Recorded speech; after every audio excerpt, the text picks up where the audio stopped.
Hello बच्चों, हमारा प्रश्न है एक द्विध्रुव आघूर्ण द्विध्रुव की अक्ष पर उसके केंद्र से r दूरी पर विद्युत क्षेत्र E है। यदि द्विध्रुव को 90 डिग्री कोण से घुमा दिया जाए तो उसी बिंदु पर विद्युत क्षेत्र होगा।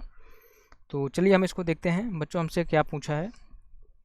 हमसे पूछा है कि ये कोई द्विध्रुव है, इसका केंद्र हम ये ले लेते हैं और बीच की दूरी क्या है 2a।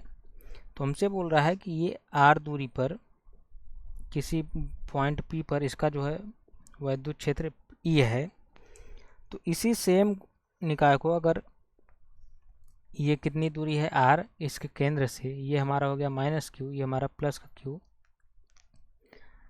ये P पॉइंट पर अब जो विद्युत क्षेत्र होगा E डैश वो किसके बराबर होगा, ये हमसे पूछा है। तो चलिए हम इसको देखते हैं। तो हमें जो है बच्चों, अगर बात करें ई नेट की, ई नेट का हम कैसे निकालते हैं? ये सिंगल आवेश के कारण यहाँ पर विद्युत क्षेत्र, तो ये हमारा हो जाएगा E plus minus E negative, E plus यानी प्लस आवेश के कारण और E माइनस निगेटिव आवेश के कारण। तो ये हमारा आ जाता है KQ बटे R स्क्वायर। तो अगर हम देखें E प्लस के कारण, तो ये R दूरी कितना है, R माइनस A है। ये R में से ये दूरी हटा देंगे तो ये दूरी हमें मिल जाएगी। तो यहाँ से देखें ये आ गया माइनस KQ बटे R प्लस A हो जाएगा, R प्लस A का स्क्वायर। तो यहाँ से सिंपली हम KQ कॉमन लेंगे। तो अगर बच्चों हम देखें LCM जो है इसका क्या आएगा, ये आ जाएगा हमारा R square minus A square की पावर स्क्वायर। अब हम बच्चों अगर देखें जब LCM लेंगे तो ये टर्म नेगेटिव में है, तो यानी स्क्वायर वाले टर्म कट जाएंगे, तो ऊपर हमें क्या मिलेगा 4R इंटू A ये मिलेगा। अब बच्चों हम P बराबर जानते हैं, P बराबर क्या होता है, ये होता है Q इंटू बीच की दूरी यानी 2a। तो यहाँ से अगर हम देखें Q इंटू 2a यानी 2a किधर आ जाएगा, तो हम इसको लिख सकते हैं टू के P इंटू R बटे R square minus A square का पूरे का होल स्क्वायर।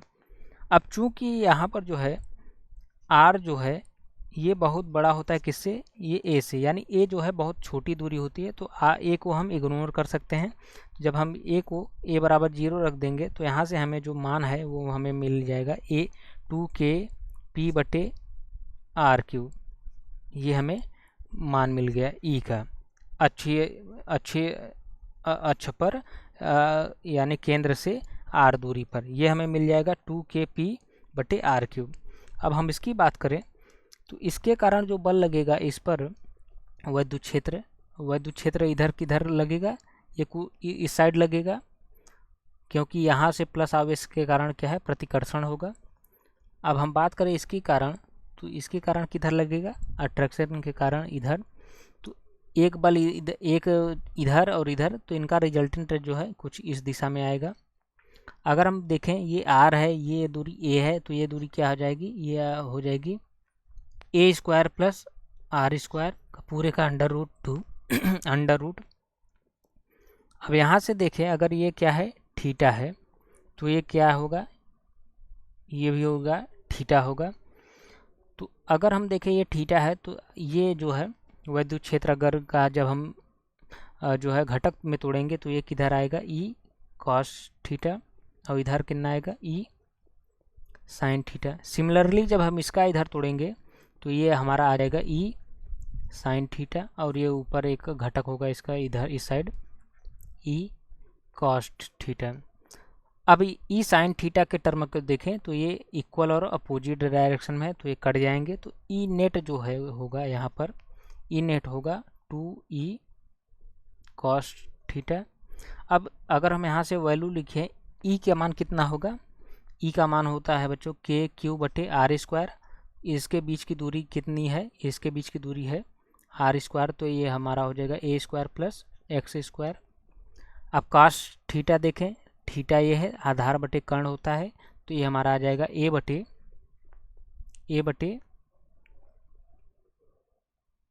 ये बटे हमारा आ जाएगा x, ये हमारा आ जाएगा ए स्क्वायर प्लस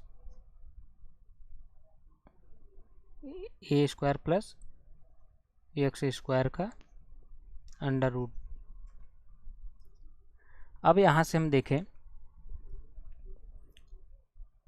यहाँ से अगर हम बात करें तो यहाँ से क्या होता है, यहाँ से अगर हम देखें तो ये हमारा आ जाएगा। अब हम सिंपली जो है इसकी वैल्यू रख देते हैं और फिर से वही कि यहाँ पर जो आर की वैल्यू है ये बहुत बड़ी होती है किससे, ए से। तो हम ए को क्या है इग्नोर कर सकते हैं, यानी हटा देंगे। तो जब हम ए की वैल्यू जो है हटा देंगे तो हमारा जो है मान क्या आ जाएगा। अब यहाँ से देखें 2Q A को हम क्या लिख सकते हैं, P लिख सकते हैं। तो हमारा आ जाएगा PK यानी KP, और यहाँ से नीचे हमारा कितना आ जाएगा R3। ये देखें हमारा R3 आ जाएगा। तो ये हमारा किसके वैल्यू आ गई, ये हम बोल सकते हैं ये हमारा ई डैश की वैल्यू आ गई। अब हमसे ई डैश की वैल्यू ही पूछ रही है, तो ई डैश कितना होगा। तो यहाँ से हम देखें PK बटे R3 किसका मान है, तो हम ये बोल सकते हैं PK ई बाई किसका मान है, ये हमारा E/2 का मान है। सिंपली अगर हम इक्वेशन 1 को देखें तो हमें जो है PK बटे R3 का मान कितना है, E/2। यानी हमारा अगर ऑप्शन की बात करें तो हमारा ऑप्शन नंबर सी जो है करेक्ट आंसर होगा। Thank you.